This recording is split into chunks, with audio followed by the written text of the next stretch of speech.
Bactéries, champignons, baleines, séquoias, nous ne connaissons pas d'êtres vivants dont on ne peut pas dire qu'ils reçoivent de l'information, qu'ils émettent de l'information, qu'ils stockent de l'information et qu'ils traitent de l'information. Ces 4 fonctions de l'être vivant sont tellement générales et constantes qu'on aurait la tentation de définir la vie grâce à ces 4 règles. Mais cela est impossible tant surabondent les contre-exemples. Et en effet, nous ne connaissons pas de cristal, de roches, d'océans, de planètes, d'étoiles ou de galaxies dont on ne puisse pas dire qu'ils émettent de l'information, qu'ils reçoivent de l'information, qu'ils traitent de l'information et qu'ils stockent de l'information. Et du coup, nous aurions la tentation de dire que tous les existants, inertes ou vivants, peuvent être définis par ces 4 règles.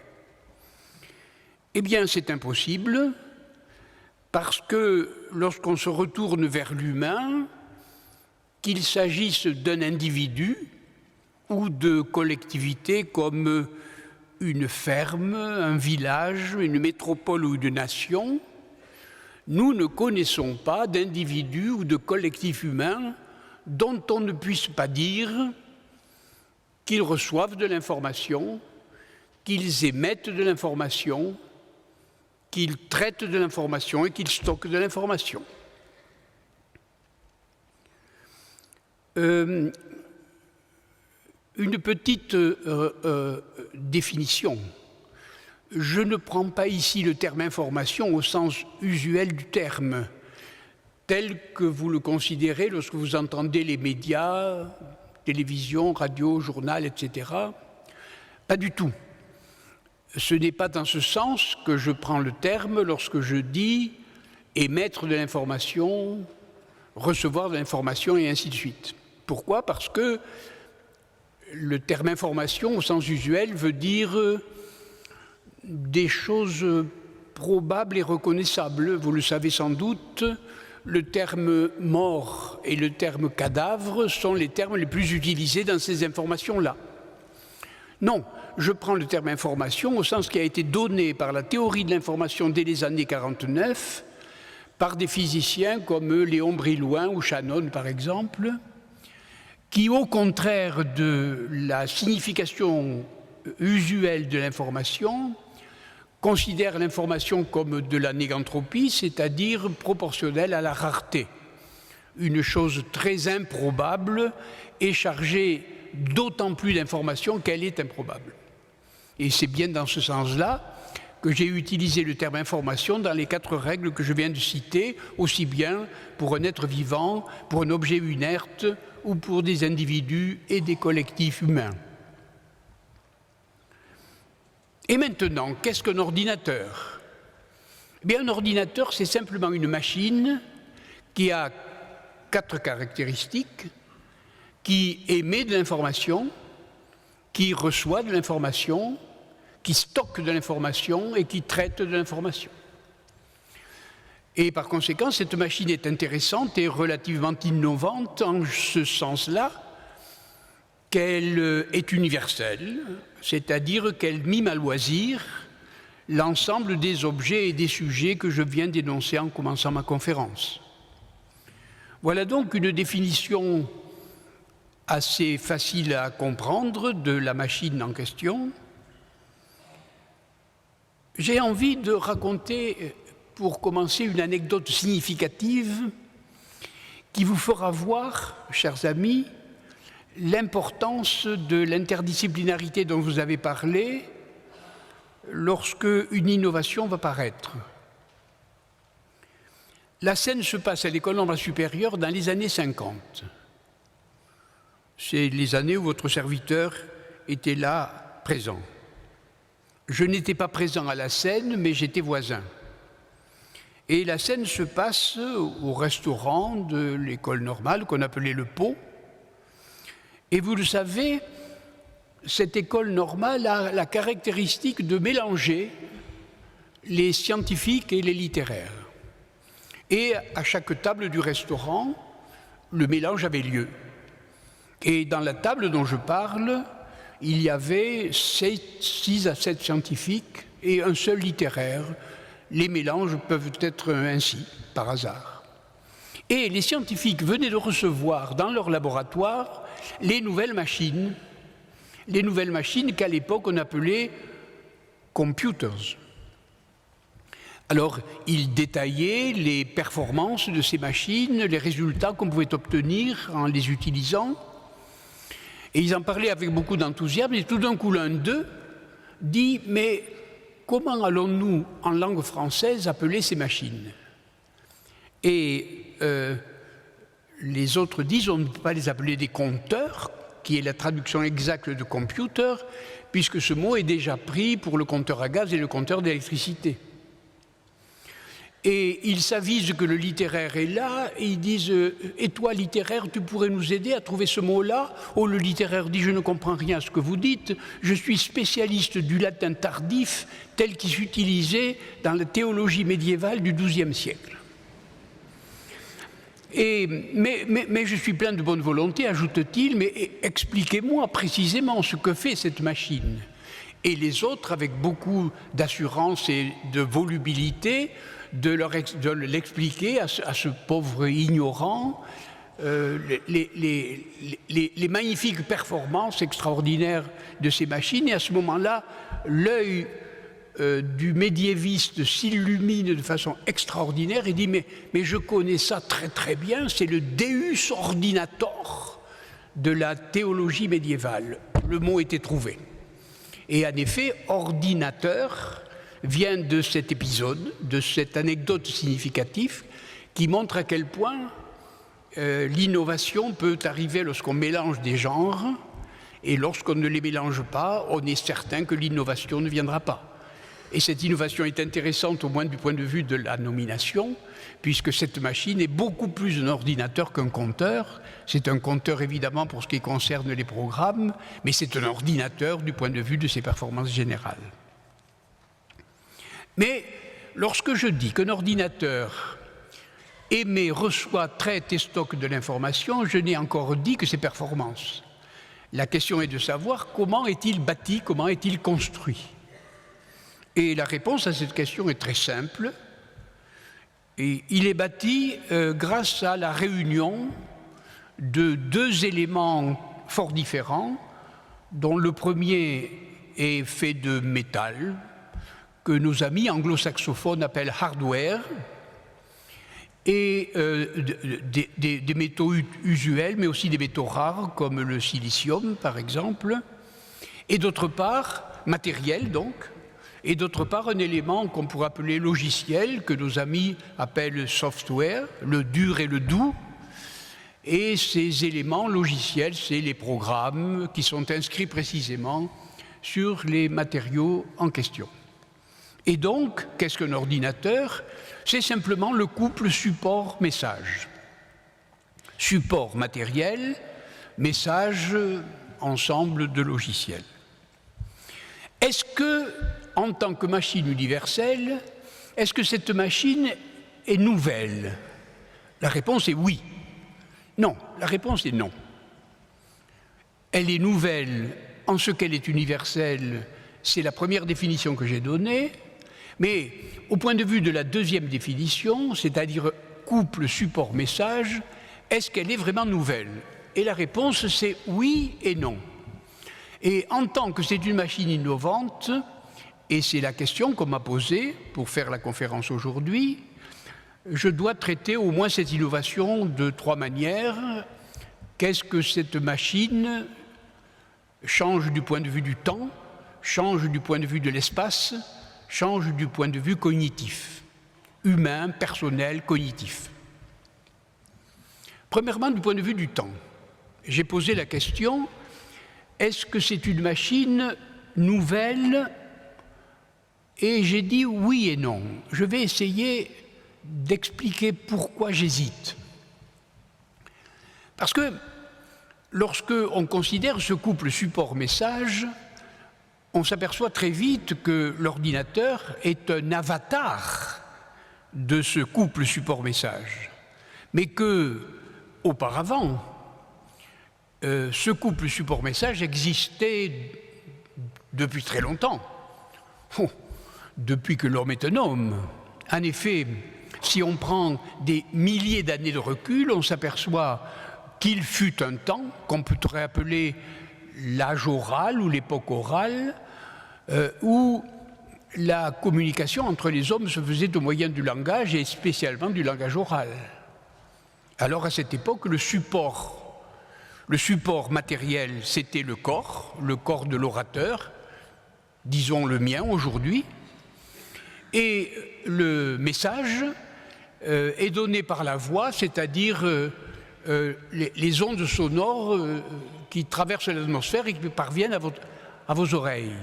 Le couple support-message était installé déjà dans la communication humaine à cet âge oral. Et soudain, à peu près en même temps, dans le croissant fertile et du côté de l'Asie, disons au premier millénaire avant Jésus-Christ, apparaît une sorte de séisme extraordinaire dans ce couple support-message, c'est l'invention simplement de l'écriture. Alors, le support matériel se transforme. Le support matériel n'est plus le corps humain, celui de l'orateur, de la aide, du chanteur ou du griot africain. Mais le support va devenir matériel, c'est-à-dire du marbre, du bronze, et puis peu à peu de la peau de veau, du vélin, de la peau de mouton, du parchemin, puis biblos, du papier. Voilà le support matériel. Et l'écriture va devenir effectivement le logiciel en question. Donc le couple support-message a déjà au moins deux avatars premiers. À l'époque orale, le corps et la voix. À l'époque écrite, le support en question, qui peut varier selon les matières, et l'écriture qui elle-même varie selon qu'elle est alphabétique ou autre. Je voudrais essayer de décrire rapidement les extraordinaires innovations qui ont été induites par ce premier avatar. Ce premier avatar, ce passage du support corporel au support écrit, c'est-à-dire du couple support-message, les transformations vont être énormes. Elles vont toucher le droit oral va devenir un droit écrit, le serment va devenir la signature, la parole donnée va devenir l'acte, on appelle ça un acte notarié avec signature, le droit va changer, la politique va changer, un certain nombre de classes sociales vont se transformer avec l'arrivée des scribes, des experts, et puis surtout la monnaie qui va transformer complètement le rythme et la rapidité des échanges commerciaux, puisque la monnaie, elle va être écrite, et au lieu d'échanger des bœufs, quand vous dites capital, n'oubliez pas que vous dites cheptel. Quand vous dites pécuniaire, n'oubliez pas que vous dites pecus pecoris, les troupeaux de bœufs. C'est-à-dire vous évoquez dans ce vocabulaire-là le début du troc très lourd et très lent, alors qu'à l'arrivée de l'écriture, avec la monnaie, tout d'un coup, les échanges se sont faits plus rapides, plus souples, plus légers et plus immédiats. Bien entendu, dès l'arrivée de l'écriture, chez nos amis grecs, coup de tonnerre avec l'invention de la géométrie en terre grecque, et coup de tonnerre encore dans les prophètes écrivains d'Israël, l'arrivée du monothéisme, c'est-à-dire la religion de l'écriture, la religion du livre. Vous voyez que le spectre des changements au moment de la mutation du couple support-message est absolument extraordinaire. L'innovation est gigantesque à ce moment-là. Et nous en avons une confirmation extraordinaire également, dès lors que nous considérons qu'après ce premier avatar, cette première transformation du couple support-message, un troisième avatar va arriver, disons, entre le XVe et le XVIe siècle, au moment où on invente l'imprimerie. Et l'arrivée de l'imprimerie, qui change en effet non pas le support matériel, mais les techniques industrielles d'impression du message sur le matériel, c'est plutôt un changement de logiciel, va induire exactement les mêmes transformations que dans l'Antiquité nous avons examinées au moment du premier avatar, c'est-à-dire de l'invention de l'écriture.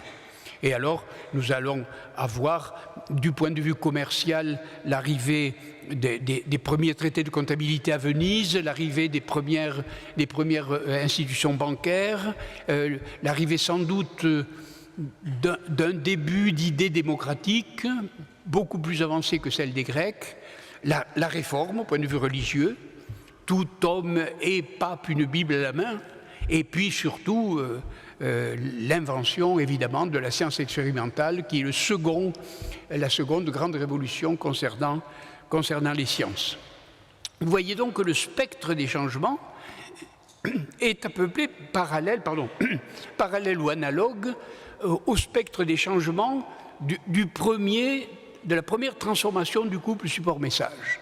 Et pour lire aujourd'hui les transformations induites par l'ordinateur, que je viens de définir précisément comme un profil nouveau du couple support-message, vous n'avez qu'à lire le spectre que je viens d'étaler devant vous.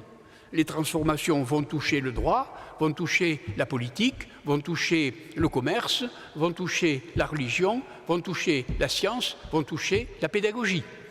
Parce que j'ai oublié de le dire, dès l'arrivée de l'écriture, les Grecs vont inventer le terme paideia, et à l'arrivée de l'imprimerie, les traités de pédagogie vont pulluler dès la Renaissance. Par conséquent, les crises que nous vivons aujourd'hui, les crises qui touchent la politique, qui touchent le droit, qui touchent la finance, qui touchent le commerce, l'industrie, le travail, la pédagogie, l'université, les religions, ces crises-là ne sont pas nouvelles parce que le troisième avatar du couple support-message est nouveau, certes, mais n'est pas complètement nouveau dès lors qu'on a compris la loi des trois états. Dès lors qu'on a compris que le couple support-message s'est déjà transformé une fois, deux fois, trois fois, et nous en sommes précisément à un moment où la transformation en question a lieu nouvellement, mais oui, nouvellement, j'ai dit tout à l'heure, oui, c'est nouveau, mais peut-être pas si nouveau que l'on croit. Eh bien, tout simplement parce que c'est la troisième révolution. Il est vrai que les historiens aiment beaucoup montrer des révolutions fondamentales au moyen d'objets beaucoup plus durs. Ils voient très bien les révolutions de la pierre taillée, de la pierre polie, de l'âge du bronze, de l'âge du fer, de la révolution industrielle, etc. Ils sont moins attentifs aux révolutions fondamentales qu'induisent justement les transformations du couple support-message. Eh bien, c'est ça que nous vivons aujourd'hui. Les crises que nous vivons aujourd'hui et que nous connaissons parfaitement sont en grande partie conditionnées par cette transformation que nous sommes en train de vivre du couple support-message.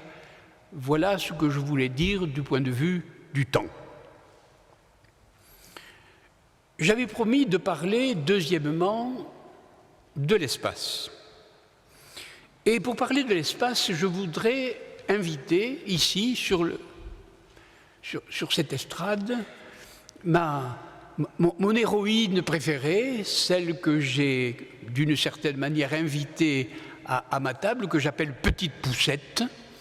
Et cette Petite Poucette, que j'ai appelée ainsi pour son habileté diabolique à envoyer des messages à toute vitesse sur le texto grâce à ses pouces sur le portable, cette petite poucette qui tient en main, bien entendu, cet ordinateur intégré à son portable, cette petite poucette que j'aime tant et qui est pour moi l'héroïne des temps contemporains, cette petite poucette a une devise. Et cette devise concerne précisément la première partie de mon exposé, c'est-à-dire le temps. Lorsque nous parlons du temps, nous aimons dire les temps présents. Et j'ai parlé en effet du temps présent. J'ai parlé de maintenant.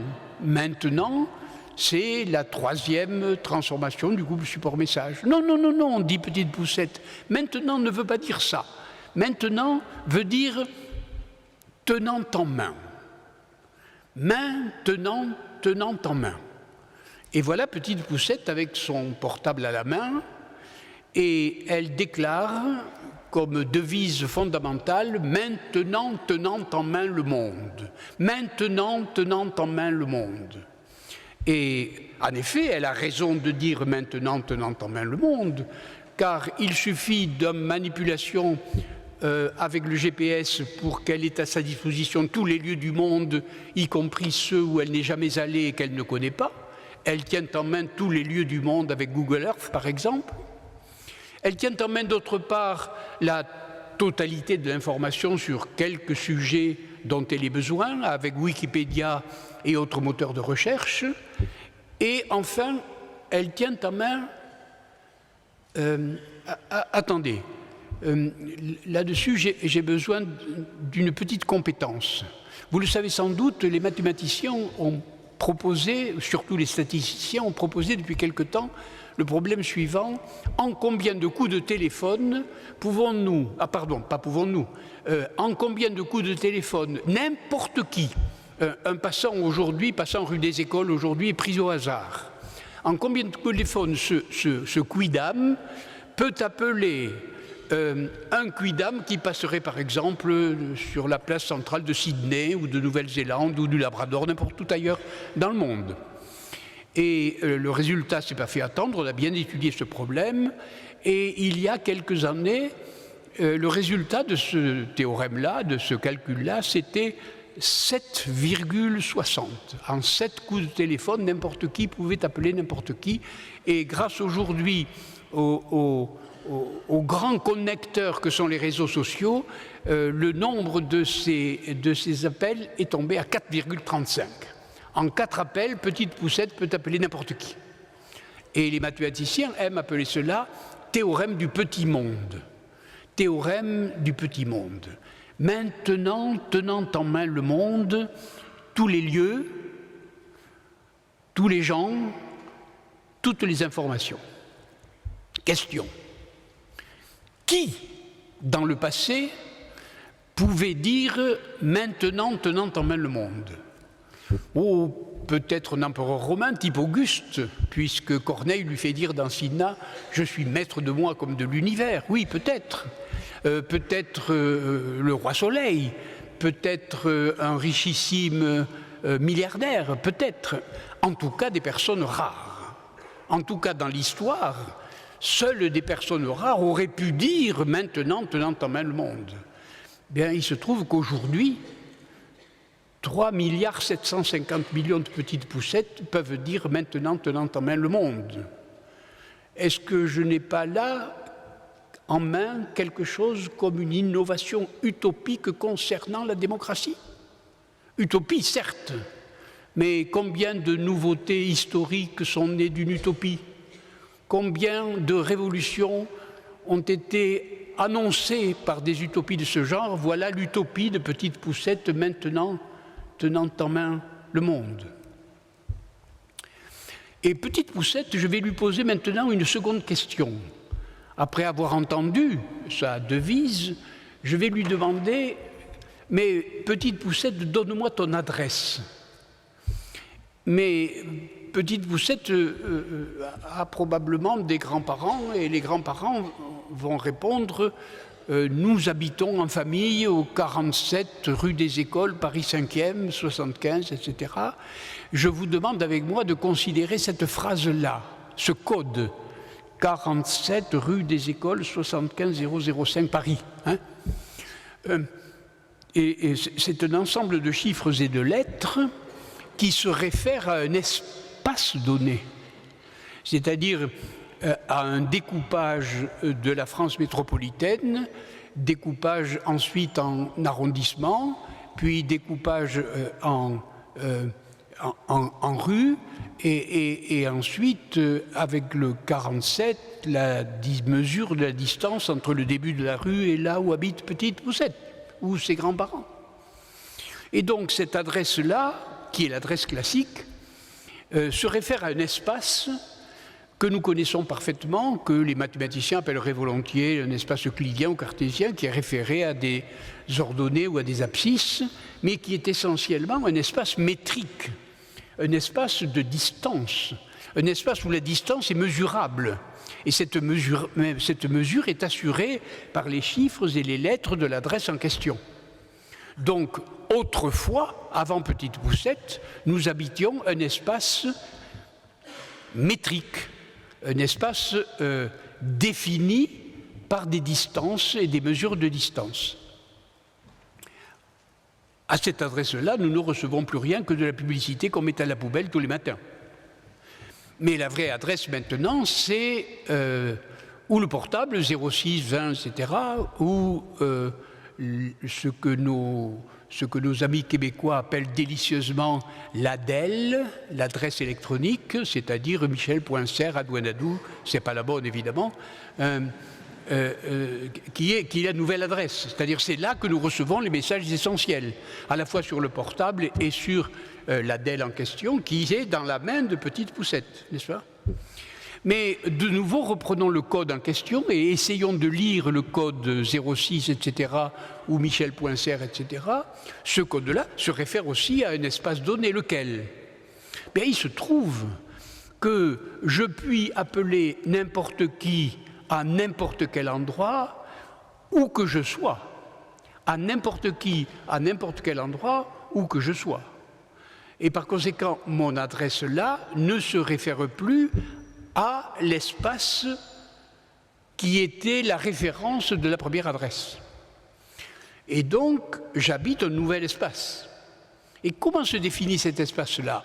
De façon très intéressante. Il n'est pas métrique. C'est-à-dire, il ne mesure pas des distances. Il ne faut pas dire que les nouvelles technologies raccourcissent les distances, parce que l'âne raccourcissait les distances, la fusée raccourcit les distances, le Boeing raccourcit les distances. La nouvelle technologie les annule. Les annule. C'est-à-dire aujourd'hui, nous habitons dans un nouvel espace que les mathématiciens appelleraient volontiers un espace topologique, qui est un espace de voisinage, et qui est tout à fait bien décrit par le théorème du petit monde. Je n'ai plus que des prochains. Je n'ai plus que des voisins. Je n'ai plus que des proches. Il n'y a plus de lointain. Et du coup, nous pouvons annoncer que nous avons changé d'espace. Nous avons déménagé. L'humanité vient de changer d'espace. J'ai dit d'abord qu'elle vient de changer de temps. C'était ma première partie. Et maintenant, prenons conscience que nous avons changé d'espace, que nous n'habitons plus l'espace en question, qui n'est plus vraiment notre adresse fondamentale, mais qui est... le terme adresse est très intéressant. Le terme adresse, comme beaucoup de mots de langue française, a un préfixe, ad, et une racine. Et ce préfixe ad est tellement bien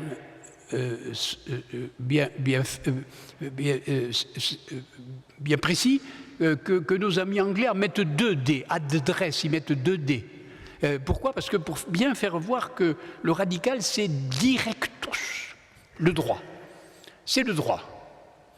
Et par conséquent, le mot adresse, qui est un mot de référence spatiale, a aussitôt des implications juridiques et politiques. Et en effet, dès le moment où la première adresse se référait à des espaces métriques, eh bien voilà que ça permettait l'organisation d'institutions juridiques et politiques telles que si vous n'aviez pas payé les impôts, si vous n'aviez pas, obéi à vos obligations militaires ou autres, eh bien la maréchaussée pouvait venir là vous contraindre par corps. Et par conséquent, le mot adresse a des implications juridiques, des implications politiques, des implications institutionnelles, qui sont du côté des sciences humaines et non plus du côté de la géométrie des sciences dures. Vous voyez à quel point les deux sont liés. Et du coup, dès le moment où nous avons changé d'adresse, il est possible que nous devions changer de droit. Que les institutions qui étaient autrefois mises en place, elles étaient mises en place en référence à l'espace dans lequel nous habitions. Et le fait que nous ayons changé d'espace, toute la question est de savoir si précisément il ne faudrait pas repenser des questions juridiques, des questions d'institutions, des questions de politique en général, bref, nos institutions. Je vais essayer d'être plus précis encore. Lorsque nous étions dans un espace métrique, avec des distances bien mesurées, nous vivions dans un espace qui était référé à des concentrations. Oui, un musée, c'est une concentration d'œuvres d'art, une banque, c'était une concentration d'argent, l'Assemblée nationale, c'était une concentration de présidents, une faculté, c'est une concentration de professeurs, d'enseignants et de laboratoires et de bibliothèques, un amphi, c'est une concentration de personnes. Bien, aujourd'hui, nous ne sommes plus dans un espace de concentration. Nous sommes dans un espace de distribution. Et cette distribution, où qu'on soit, fait que nous sommes voisins tout de même. Autrement dit, qu'est-ce que nous faisons ici? Qu'est-ce que nous faisons ici, sinon célébrer une sorte de cérémonie d'un autre temps, du temps précisément où l'espace était dans la concentration? Mais vous auriez pu rester chez vous et j'aurais fait la même conférence sur mon ordinateur, sur votre ordinateur, et vous l'auriez reçu de la même manière. De la même manière, c'est peut-être pas réel. Mais enfin bon, que faisons-nous ici? Prenons conscience que la plupart de nos actions, que la plupart de nos assemblées, que la plupart de nos réunions datent désormais du moment où nous habitions un autre espace. Et qu'habitant le nouvel espace, eh bien, il est bien clair que Petite Poucette n'est plus dans le même monde. Il n'est plus du tout dans le même monde. C'est-à-dire que désormais, l'espace dans lequel nous habitons implique probablement des innovations extraordinaires du point de vue de toutes nos institutions. Voilà pour le temps, voilà pour l'espace. Et je voudrais quand même dire un mot de la transformation profonde que l'être humain, du point de vue cognitif ou du point de vue des relations humaines, reçoit comme transformation dans le monde où habite Petite Poucette. J'hésite avant de commencer cette troisième partie, parce que jusqu'à maintenant, j'ai beaucoup parlé de concepts, j'ai beaucoup parlé d'idées, j'ai beaucoup parlé, alors qu'à mesure que je vieillis, je trouve que les idées ne m'intéressent moins que les récits vivants, et que peut-être un récit vivant ferait mieux comprendre la transformation profonde que nous sommes en train de vivre du point de vue cognitif, du point de vue de la connaissance, du point de vue de la cognition. Alors je raconte. Excusez-moi, je raconte. L'histoire se passe dans une ville qui ne s'appelait pas encore Paris. Elle s'appelait Lutèce. Et à cette époque-là, à Lutèce, il existait des cercles relativement fermés de premiers chrétiens. Et ces premiers chrétiens se réunissaient de manière secrète parce qu'ils étaient terrifiés en raison de la persécution que leur faisait subir l'empereur Décius. Et en effet, ils étaient surveillés par la Légion et ils avaient de grandes difficultés de se réunir et de se rencontrer. Et donc, ils avaient décidé un jour de se retrouver dans une salle, les portes fermées, les fenêtres obturées, et là, réunis, silencieux, il faut dire qu'ils avaient élu, à l'époque on les élisait, ils avaient élu leur évêque, et leur évêque était en train de leur parler. Alors voilà, ils étaient réunis, comme vous ce soir, et leur évêque leur parlait, comme je vous parle ce soir, et ce qui devait arriver arriva.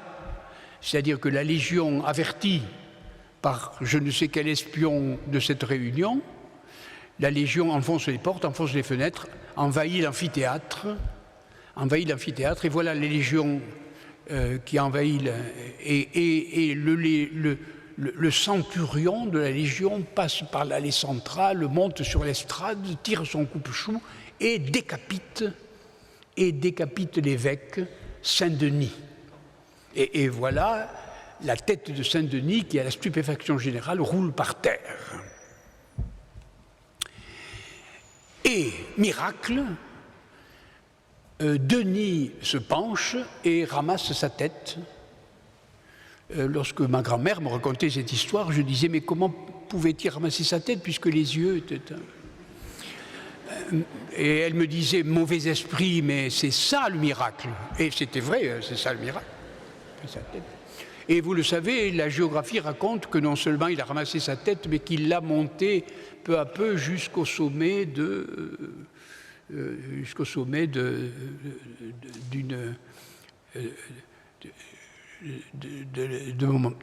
Montmartre. Montmartre.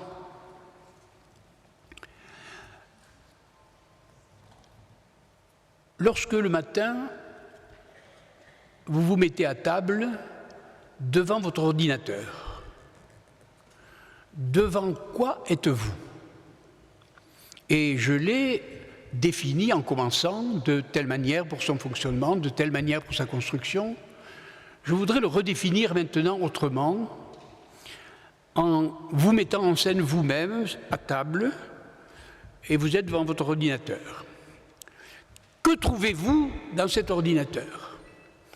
D'abord, une mémoire colossale, une mémoire telle que vous ne pourrez jamais concurrencer vous-même cette mémoire-là. Elle contient des millions, des milliards de bits d'informations. Deuxièmement, elle contient des millions d'images telles que votre imagination pourrait durer des milliers d'années, vous n'y arriverez pas à les produire de la même manière. Et d'autre part, elle a aussi des performances, par exemple des logiciels, qui permettent des démonstrations et des résultats auxquels vous-même vous ne seriez pas parvenu. Par exemple, elle intègre des équations différentielles que je ne saurais pas intégrer, par exemple. Au bilan, il y a dans cet ordinateur une mémoire, des images et des processus rationnels. Très bien.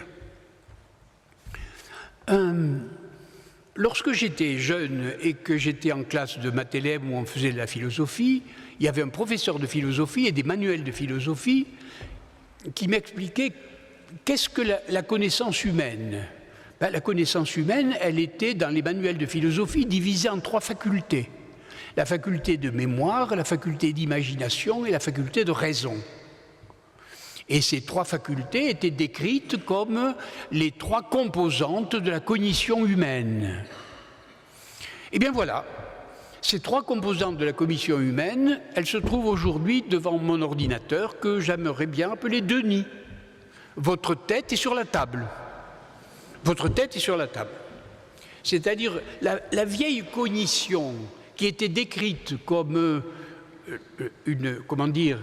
comme une caractéristique du sujet pensant, de l'ego cogito, se trouve aujourd'hui objectivée, se trouve aujourd'hui externalisée dans précisément cet outil universel qui s'est mimé absolument les êtres vivants, les objets du monde, les collectivités, etc., qui émet de l'information, qui reçoit de l'information, qui stocke de l'information, qui traite de l'information, etc. Je trouve externalisé, objectivé. Vous êtes décapité. Vous êtes décapité. Est-ce que c'est nouveau? Est-ce que c'est innovant? Ah oui, non. Non. Non, parce que précisément, je vais revenir sur la loi des 3 états que j'ai citée tantôt, et où je disais précisément qu'à un certain moment, il y a eu des avatars différents du couple support-message au moment de l'écriture, au moment de l'imprimerie. Prenons-en un au hasard, par exemple à l'époque de l'imprimerie. Et à l'époque de l'imprimerie, un certain philosophe appelé Michel de Montaigne, que j'admire beaucoup et qui est un de mes grands maîtres, avait déclaré de façon péremptoire une phrase que tout le monde ici connaît par cœur, qu'il avait préféré à cette époque-là une tête bien faite à une tête bien pleine. Vous vous souvenez? Tout le monde se souvient de ce mot-là. Cela veut dire que précisément en raison de ce changement-là, c'est-à-dire de ce deuxième avatar du couple support-message, en raison de cet avatar, la tête avait changé. Et comment la tête avait-elle changé? Ah mais c'est très très simple. Avant l'arrivée de l'imprimerie, si vous vouliez être historien, il fallait savoir par cœur Tite-Live, Salluste, il fallait savoir par cœur Tacite, il fallait savoir par cœur Thucydide, Hérodote, etc. Parce que vous n'aviez pas accès à ces textes-là. Il fallait donc les savoir par cœur. Or maintenant, Montaigne est dans sa tour, il se retourne et dans sa librairie, il y a Tite-Live, Salluste, etc. Et par conséquent, sa tête n'est plus pleine. Sa tête a changé, mais la tête là, elle est où? Sa mémoire, elle est précisément dans sa librairie, dans les livres qui s'appellent Tite-Live. Si vous vouliez être physicien, il fallait savoir par cœur Physique 4 d'Aristote et tant d'autres textes en question. Et au moment de l'imprimerie, on vide la tête complètement. Ah, dit grand-papa Ronchon, le grand-père de Petite Poucette, alors je l'avais bien dit, on a perdu la mémoire. Oui, on a perdu la mémoire. Ah bien alors, c'était beaucoup mieux avant, à l'époque où on avait de la mémoire. Non, dit Petite Poucette à grand-papa Ronchon, pas du tout. Qu'est-ce qui s'est passé? Il s'est passé qu'au moment de l'arrivée de l'écriture, on a d'abord perdu un certain type de mémoire. Bien sûr, puisque dès le moment où on a écrit, alors on pouvait se souvenir, mais le souvenir était objectivé, externalisé sur le texte en question. Et par conséquent, on avait perdu la mémoire. D'ailleurs, nous le savons, et les historiens ici le savent mieux que moi, et il est vrai que la mémoire orale était à l'époque extrêmement solide, et même beaucoup plus tard, je ne sais pas, à l'époque de la Sorbonne, quand Albert le Grand faisait ses cours, les étudiants étaient debout, les mains derrière le dos, et pouvaient reproduire 8 jours, 8 ans après, le cours d'Albert le Grand. Ils avaient de la mémoire. Nous n'avons plus de mémoire. Et pourquoi? Parce que cette mémoire est externalisée. Donc, l'externalisation, l'objectivation des facultés cognitives ne date pas forcément de l'ordinateur. C'est beaucoup plus fort, beaucoup plus intense, beaucoup plus solide aujourd'hui, mais ça date déjà de l'époque des 3 ou des 2 avatars dont j'ai parlé tantôt. Et du coup, je voudrais raconter une seconde histoire. Ça, c'est une histoire de mon souvenir. J'étais dans un de ces amphis là, de la Sorbonne, et il y avait à ma place un professeur que j'admirais beaucoup, qui s'appelait Leroy-Gourand, et qui était anthropologue, préhistorien, etc. Il aimait raconter l'histoire suivante que je vous relate, et d'ailleurs elle est fausse, mais ça fait rien, elle est symbolique. Il disait, à un certain moment, nous avons perdu, nous n'étions plus à 4 pattes, nous nous sommes mis sur 2 pattes. C'est pas vrai, mais enfin, il le racontait ainsi. Et alors on disait, grand-papa Ronchon disait, ah ben bien sûr, les membres supérieurs ont perdu leur faculté de portage. Hein, on a perdu complètement. Ah oui, mais disait Leroy-Gourand, on a inventé la main. Alors la main peut vraiment tout faire, alors que la faculté de portage était simplement une seule fonction. Avec la main, on fait des milliers de fonctions. Et oui, mais quand on était à 4 pattes, c'était la gueule qui avait l'obligation de préhension. Et dès qu'on se met à 2 pattes, la gueule a perdu sa faculté de préhension, puisque c'est la main qui se met à prendre les objets maintenant. Et oui, et alors la bouche l'a perdu. Et oui, on l'a perdu, mais on a inventé la parole.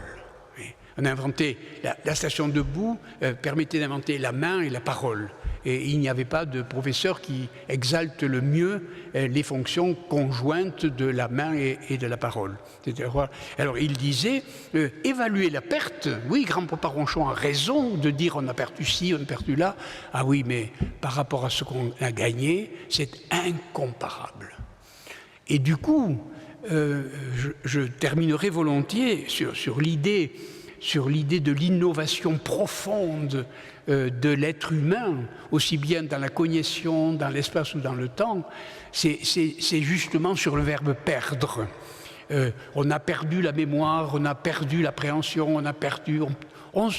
On passe son temps à perdre, bien sûr, bien sûr, bien sûr. Mais perdre, qu'est-ce que ça veut dire? Perdre, ça veut dire oui, qu'on perd à la bourse, ou qu'on perd au jeu, ou qu'on perd un match, très bien. Mais ça veut dire aussi une casserole trouée qui perd, vous voyez? Eh bien, voilà, l'homme est un animal dont le corps perd. Nous perdons.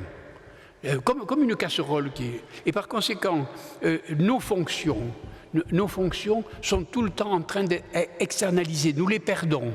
Mais en perdant ces fonctions-là, nous inventons des objets qui sont précisément l'externalisation de ces fonctions-là. Et aujourd'hui, je crois que le numérique est la plus extraordinaire des objectivations, la plus extraordinaire des externalisations de nos fonctions intellectuelles.